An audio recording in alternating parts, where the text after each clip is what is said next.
আলু গাছ দেখবি, চুলাই চুলাই চুলাই, এই দেখবি দেখবি, এই দেখ কত বড় আলু গাছ হয়েছে। হ্যাঁ আর এটা আলু ধরবে বড় হয়ে। হ্যাঁ এর উপরে আলু হবে না? হ্যাঁ আলু কিনে আলু আলু এতে হলে আর আলু কিনতে হবে না তো।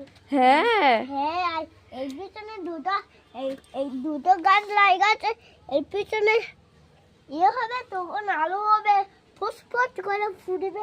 এরকম এতে জল দেওয়া যাচ্ছ মা? হ্যাঁ এতে জল দেওয়া যাচ্ছ? হ্যাঁ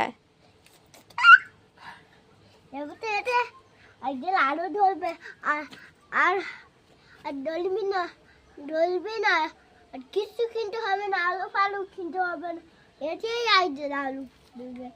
চলো কালকে। হ্যাঁ ঠিক বলেছিস, ঠিক বলেছিস, শুনবি তো? তাহলে আর আলু কিনতে হবে না আমাদের। হ্যাঁ।